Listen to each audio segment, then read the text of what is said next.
Halo Kemang 4, perkenalkan saya Urfan dari BEM Kemang 4. Sekarang kita sedang bersama Direktur Pendidikan dan Internasionalisasi, Pak Fahmi. Apa kabar Pak? Sehat Pak? Baik, alhamdulillah. Oke.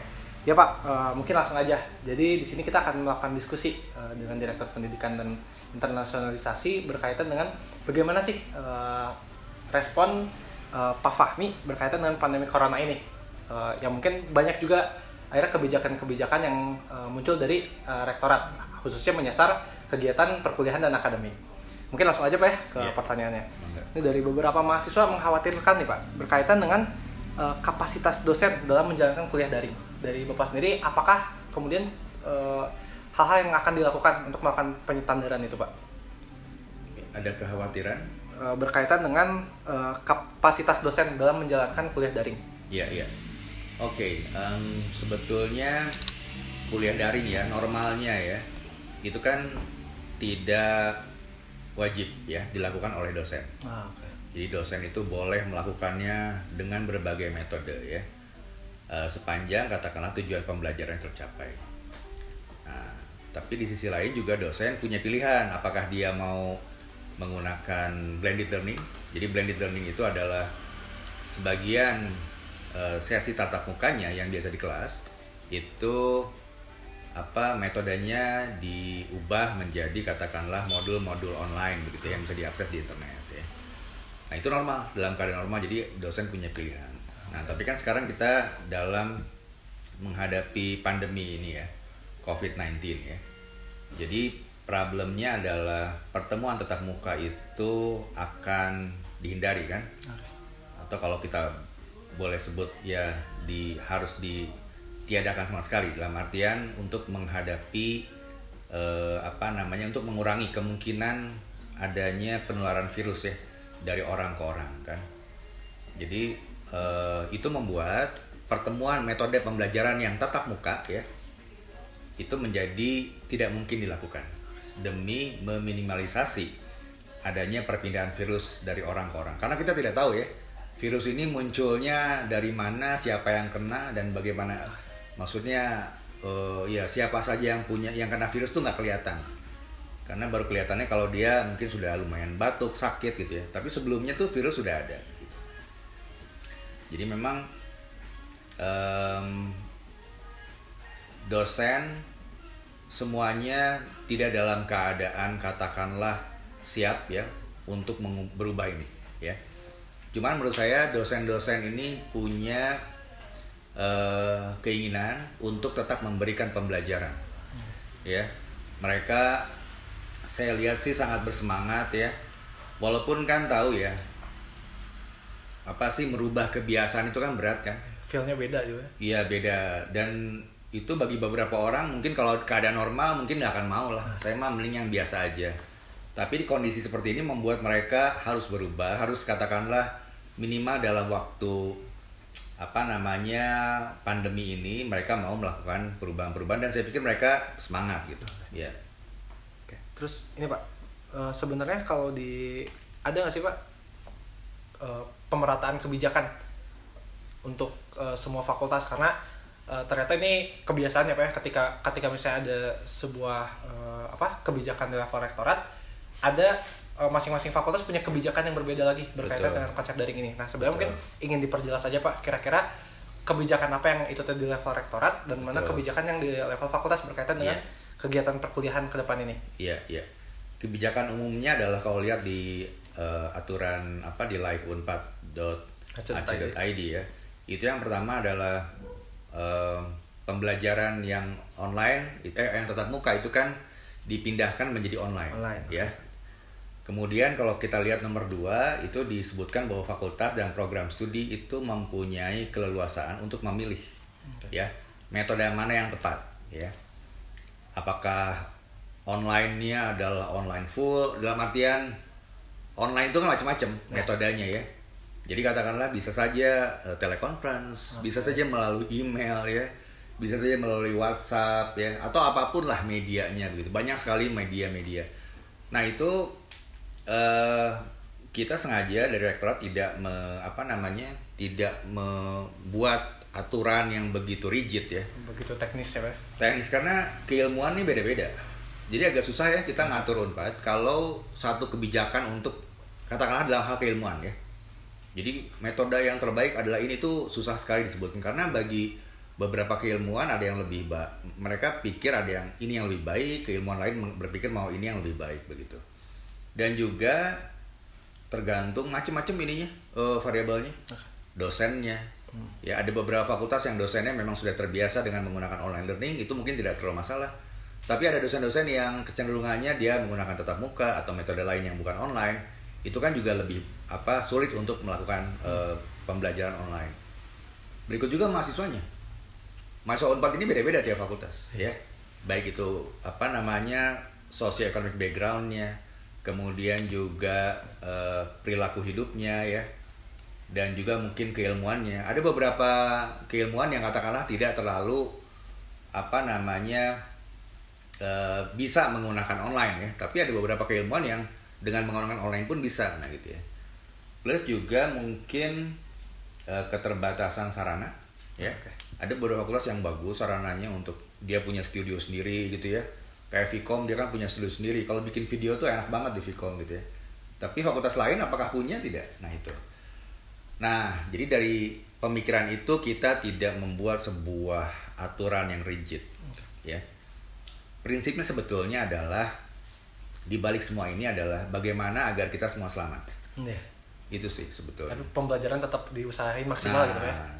Dengan pembelajaran yang kalau teman-teman belajar ilmu ekonomi itu kita selalu ada trade off sebetulnya.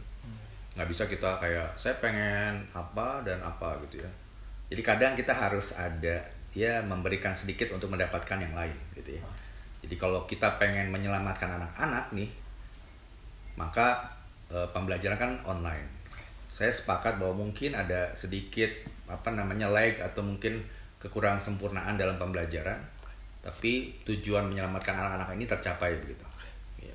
Itu utamanya Pak. Iya. Nah, berkaitan dengan ini Pak, akhirnya ada kendala Pak dari beberapa mahasiswa, mungkin khususnya bidik misi, tapi mungkin beberapa lain juga berkaitan dengan mereka akhirnya ya ibarat kata mereka udah bayar UKT buat kuliah tatap muka dan lain sebagainya, tapi sekarang mereka harus daring, yang ternyata itu juga punya cost Pak untuk membeli kuotanya, mungkin kan cukup mahal fit call dan lain sebagainya. Betul. Nah itu bagaimana tanggapan dari Bapak? Iya, kembali ke prinsip yang pertama, sebetulnya kita semua sudah mengeluarkan biaya banyak untuk perkuliahan, tapi ada yang lebih penting ya, yaitu tadi keselamatan itu sebenarnya yang lebih penting. Yang kedua, memang kita kan menyediakan pembelajaran online yang butuh kuota di sisi partisipan ya, atau mahasiswanya gitu. Nah ini kita menyediakan beberapa langkah ya. Langkah pertama katakanlah mungkin menyediakan tempat-tempat yang kalau sampai terpaksa gitu ya. Kalau sampai terpaksa dari teman-teman di sekitar kampus gitu nggak ada kuota, bisa mendekat ke arah kampus ya. Tapi yang katakanlah tempatnya terbuka. Dan jangan berkumpul mungkin. Jangan berkumpul. Okay. Aturan 2 meter itu dilakukan dan jangan ada di tempat yang kayak gini nih.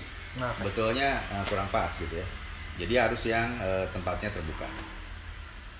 Kemudian tadi juga saya baru komunikasi, Pak Wakil Rektor 1 juga komunikasi dengan Telkomsel.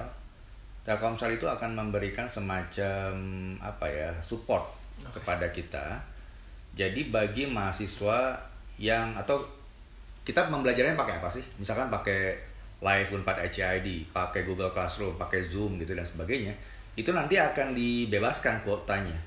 Jadi tidak mengurangi kuota internet teman-teman, ya. Jadi kita ini mungkin bukan hanya Unpad sih. Mungkin Telkomsel akan kerjasama dengan beberapa university juga.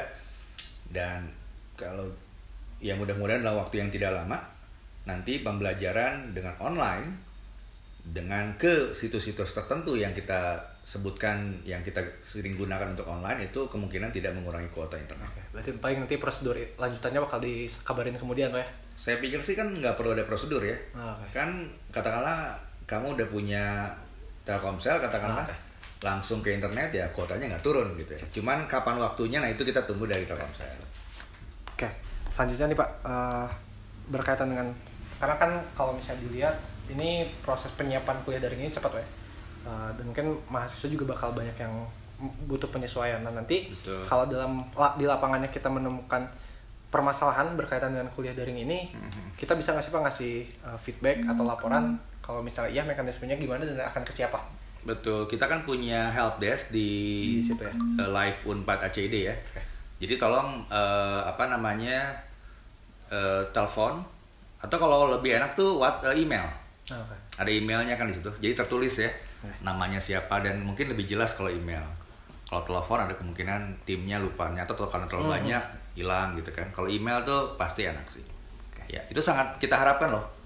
Karena saya yakin feedback itu akan meningkatkan kualitas dari pembelajaran kita. Nah, okay. Mungkin terakhir Pak dari saya berkaitan dengan pertanyaan, kira-kira kebijakan Unpad berkaitan dengan kuliah daring ini akan diterapkan sampai kapan? Kalau misalnya sampai mungkin 1 semester dan lain sebagainya, kira-kira itu akan berdampak kemana ya Pak? Maksudnya kita bakal 1 semester tanpa kelas gitu.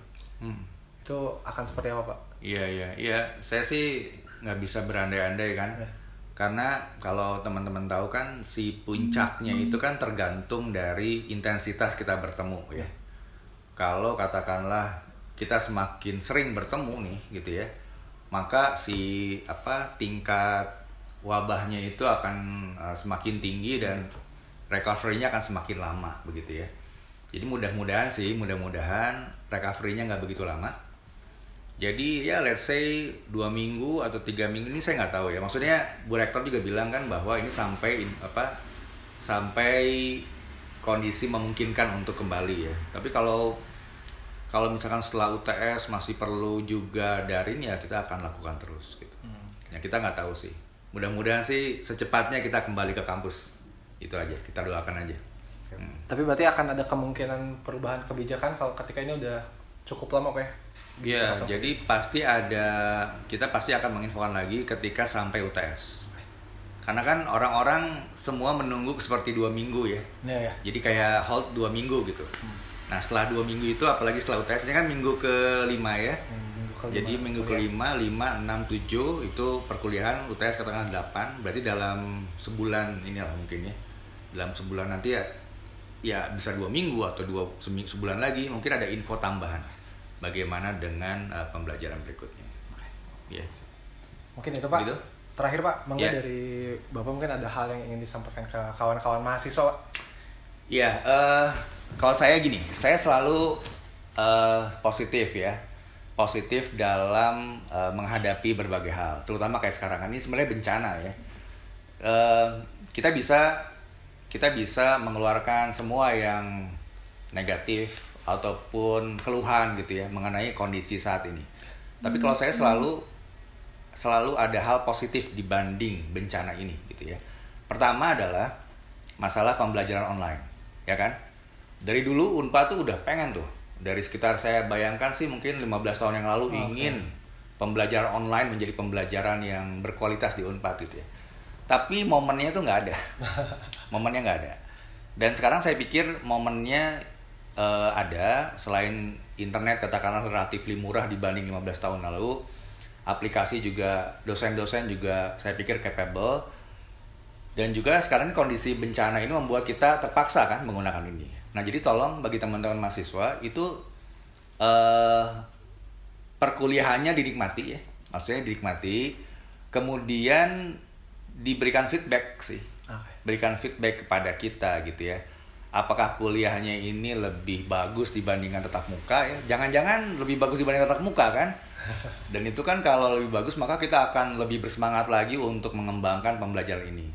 Dan saya percaya pembelajaran online ini adalah pembelajaran masa depan gitu ya.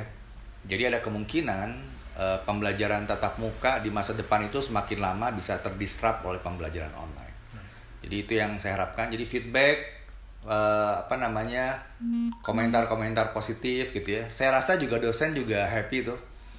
Maksudnya happy dalam artian ketika mereka dikasih apresiasi itu ya nggak gampang ya. Orang yang nggak biasa pakai teknologi katakanlah internet, kemudian dia harus ngajar menggunakan Zoom misalkan atau dengan menggunakan Google Meet gitu ya. Itu kan butuh effort untuk berubah gitu ya.